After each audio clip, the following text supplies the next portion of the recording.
Hi,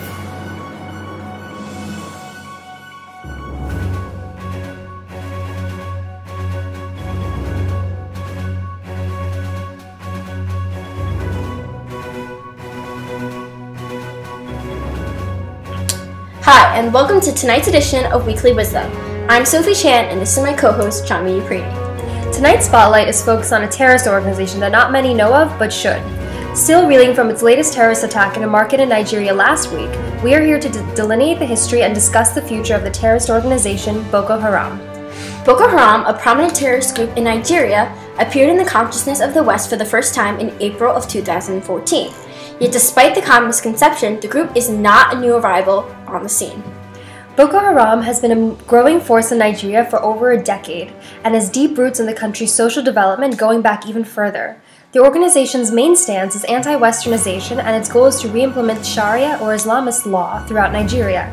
Its rise is not an accident and in fact signals the emergence of a dangerous militant religious movement that threatens Nigeria's survival as a nation-state, which while potentially having cross-continental detriments as well. Before we continue with the history of the terrorist group, here's a quick rundown to give you the big picture. Boko Haram, which translates to Western education is a sin, is a terrorist, militant, and Islamic group localized in northeast Nigeria, with recorded activities in Nigeria, Cameroon, and Chad. The group is currently led by Abubakar Shekau, and he has an estimated 9,000 followers. Is officially considered a terrorist organization in the United States, Australia, New Zealand, United Kingdom, and Canada. The United Nations Security Council declared it an Al-Qaeda affiliate and imposed the Al-Qaeda sanctions regimen on the group. It all started with one man with a radical vision. In 2002, Muhammad Yusuf founded the sect that became known as Boko Haram in the city of Maiduguri, the capital of the northeastern state of Borno. Now let's talk about some of the more recent incidents involving Boko Haram. These following incidents are simply a few of many terrorist attacks. Here's a timeline.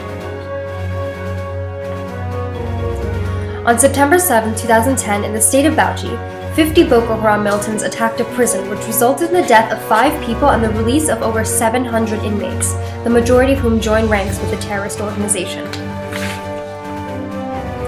On July 7, 2011, Boko Haram warns Muslims to avoid Christians, public servants, public buildings, and anything related to politics.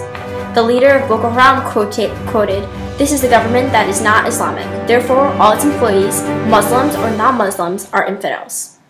They were planting the seeds of mistrust between the people and the government. On November 4, 2011, more than 100 died in multiple attacks in Yobe, Damaturu, and Borno states. Boko Haram militants utilize IEDs and vehicle-borne IEDs to target security forces and their offices, markets, and 11 churches.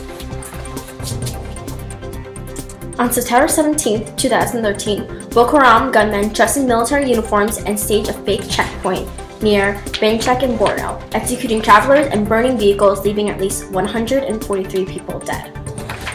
And now for the incident that pulled Boko Haram into prominence.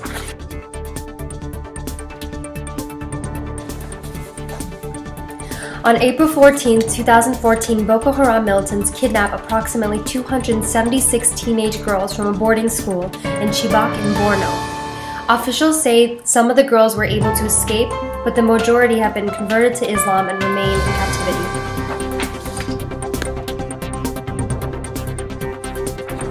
On May 21, 2014, the White House announced that the United States would send 80 troops into Chad to help search for the kidnapped schoolgirls.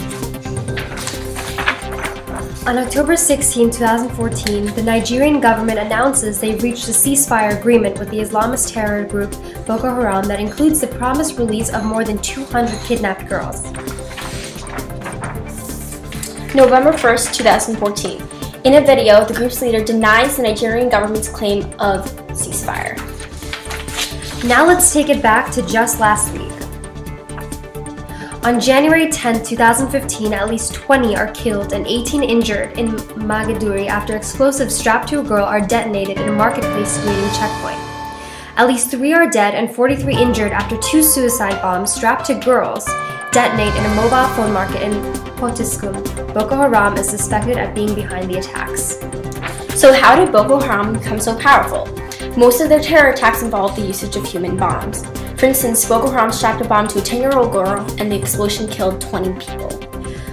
The leader of Boko Haram, Shekau, also sends troops to extend their territory, which helps them gain their power. Boko Haram currently occupies about 20,000 miles, often going on slave raids, where most of their profit derives from. While history tells us that during the British and French rule in Africa, they eradicated the slave trade in Nigeria, today, Boko Haram has revitalized the old caravan trade routes using human beings as merchandise.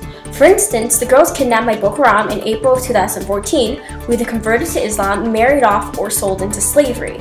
Shekau openly stated, "Slavery is allowed in my religion, and I shall capture people and make them slaves." The group also profits from extortion, thievery, and the Nigerian government has been extremely ineffective in combating the terrorist threat. The Nigerian government allocated more than 20% of the federal budget to combating Boko Haram, a lump sum of over $70 billion. The ineffectiveness to fully annihilate the terrorist group stems from government corruption, as the money has a tendency to disappear within the wallets of the senior officers. This leads to a mistrust that has been bred between the government and the people, a mistrust that people believe may cost the current president, Goodluck Jonathan, his re-election in the next Nigerian election. All caught up with the ongoings of this terrorist group, let us inquire this question. Why should we, people in the United States, care about a terrorist group located specifically in Nigeria? Now let us answer that question, because evidence shows that Boko Haram cannot overthrow the Nigerian government because its presence is limited. However, Boko Haram can drain the Nigerian government of its resources as the government struggles to hunt the terrorist group. Again, the corruption prolongs the hunt, and mistrust the people have for their government hinders the mission to take Boko Haram down. Lastly, the appeal for young men is what supplies Boko Haram with their supply of terror warriors. Poverty runs rampant around the area, and Boko Haram arms the young men and gets them off the streets. Unemployment rates are massive in Nigeria, and the Nigerian government is notorious for not being capable of protecting its own people. All these factors contribute to Boko Haram's growing numbers and successes. Although the world does not see Boko Haram as a credible threat to the Nigerian government anytime soon, its participation in the human slave trade is a crime against humanity that must be stopped. Lastly, the kidnapping of children and use of human bombs, although horrible, falls behind ISIS and other terrorist organizations. Still, I think everyone can agree that the Nigerian government has to step up in the way they handle the terrorist group, and the way they handle their corrupt officials. Also need to rebuild the trust between the people and the government and strive to provide better security for the citizens in the future. Boko Haram, while it may not be a Category 1 terrorist organization at the moment, is still very credible and serious and a very serious threat. Boko Haram is simply lurking in ISIS's shadow, waiting for the right moment to strike. With hundreds of new members joining every day and hundreds more civilians dying, Boko Haram must be regarded as a serious threat. With the lack of any true help from Nigeria's President Goodluck Jonathan, it's not looking good for him in Nigeria's upcoming election, because the people want a change and they want a president who's capable of cracking down on the terrorist group while still keeping the interests of the people at heart. We're fascinated, based on this image of the destruction Boko Haram has caused over the past few years, that by the year 2017, 3/4 of Nigeria will be victims to the destruction caused by the terrorist group. Roughly 5,000 young boys will be recruited and over 7,000 young people will die.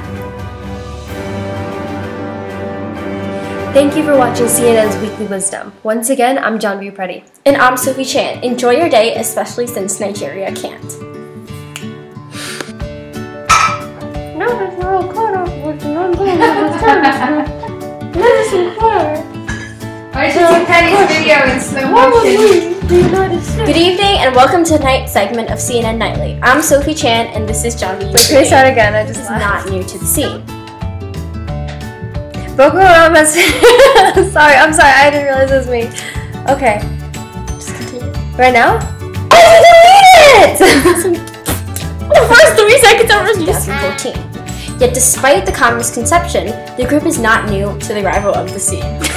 What's wrong? You messed up this time! Not me! Welcome to the next segment of CNN Nightly. I'm Sophie Chan, and this here is my co-host, John Preddy. Yeah. Tonight's spotlight is focused on terrorism.